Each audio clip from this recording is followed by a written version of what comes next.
ఈ ప్రభుత్వం కూటమి ప్రభుత్వం చంద్రబాబు నాయుడు గారి నాయకత్వంలో, పవన్ కళ్యాణ్ గారి నాయకత్వంలో అధికారంలోకి వచ్చిన తర్వాత ప్రభుత్వ ఆసుపత్రులకు ఉన్న బకాయిలు చెల్లించడం జరిగింది అధ్యక్ష. 457,45 లక్షలు బకాయిలను చెల్లించడం జరిగింది. అయితే ప్రస్తుతానికి ఈ రాష్ట్రంలో ఉంటున్న గవర్నమెంట్ ఆసుపత్రులకి ఇంకా 110,21 లక్షలు చెల్లించాల్సి ఉంది. వాటిలో తొందరలో కూడా వాటిని కూడా చెల్లిస్తాం. అదేవిధంగా గుంటూరు ప్రభుత్వ ఆసుపత్రికి సంబంధించి గౌరవ సభ్యులు అడిగారు పెండింగ్ బిల్లుల గురించి.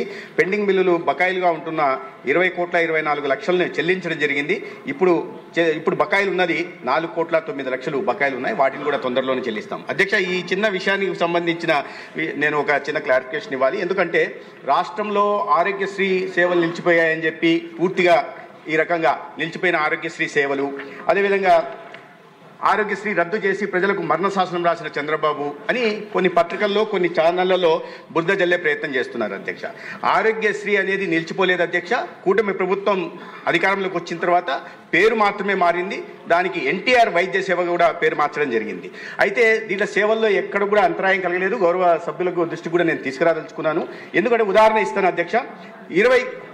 ఈ బెనిఫిషరీస్ 2023-24 అంటే గత ప్రభుత్వం అధికారంలో ఉన్న చివరి ఆర్థిక సంవత్సరంలో 12,53,065 మంది దీని ద్వారా లబ్ధి పొందితే, అదే ఎన్టీఆర్ వైద్య సేవ ద్వారా కూటమి ప్రభుత్వం అధికారంలోకి వచ్చిన తర్వాత గత ఆర్థిక సంవత్సరం 24-25లో అది కాస్త 13,42,673 పెరిగింది అధ్యక్ష. అంటే 90,000 మంది అదనంగా లబ్ధి పొందారు. రెండో విషయం ప్రీ ఆథరైజేషన్లు ఇచ్చిన మొత్తం 2023-24 ఆర్థిక సంవత్సరంలో 3,758 కోట్లు అయితే, అదే మా ప్రభుత్వం వచ్చిన తర్వాత అధికారంలోకి వచ్చిన తర్వాత అది కాస్త 4,079 కోట్లకు పెరిగింది. అంటే దాదాపు దీంట్లో కూడా 260 కోట్లు పెరిగింది అధ్యక్ష. కాబట్టి ఆరోగ్య సేవలు నిలుస్తున్నాయి అని చేస్తున్న అసత్య ప్రచారంలో ఏమాత్రం నిజం లేదు. రెండో విషయం, ఎందుకు ఈ పెరిగింది ప్రీ ఆథరైజేషన్, అడ్మిషన్ బెనిఫిషరీస్ ఏమో 6.88% పెరిగారు అధ్యక్ష. ప్రీ ఆథరైజేషన్స్ అంటే చెల్లించిన మొత్తం 7.88% పెరిగింది. దీంట్లో పెరగడానికి కారణం ఏంటంటే అధ్యక్ష, ఒక రోబస్ట్ మెకానిజం పెట్టడం, ఎన్ఫోర్స్మెంట్ చేయడం ద్వారా పెరిగింది అధ్యక్ష. ఉదాహరణకు చెప్తాను అధ్యక్ష, ఆసుపత్రులు మెకానిజం డెవలప్ చేశాం. దాంట్లో ఎక్కడన్నా తప్పులు చేస్తుంటే గతంలో అనేక రకాల తప్పులు జరిగేది. నామమాత్రం పెనాల్టీలు వేసేవాళ్ళు, వసూళ్లు కూడా నామమాత్రంగా చేసేవాళ్ళు అధ్యక్ష.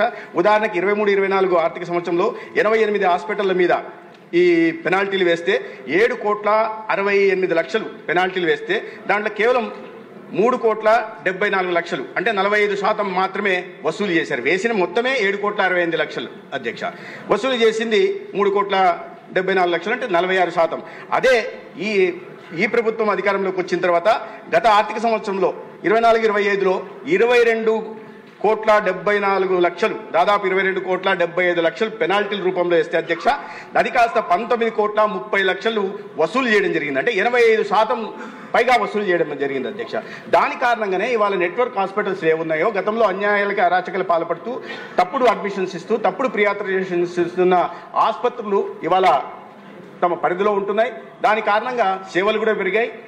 రాబోయే రోజుల్లో 25 లక్షల దాకా కూడా ఈ ఎన్టీఆర్ వైద్య సేవ ద్వారా సేవలు అందించాలనే ప్రతిపాదన కూడా కేబినెట్లో ఇటీవలే ఆమోదం పొందింది. తద్వారా ఈ రాష్ట్రంలో 1,43 లక్షల మంది పేదలకి 25 లక్షల దాకా వైద్య సహాయం, అదేవిధంగా 20 లక్షల కుటుంబాలకి, మధ్యతరగతి కుటుంబాలకు కూడా 2.5 లక్షల దాకా కూడా వైద్య సాయం అందించే ప్రయత్నం పూర్తిగా ప్రభుత్వమే ఉచితంగా చేస్తుంది అధ్యక్ష. ధన్యవాదాలు.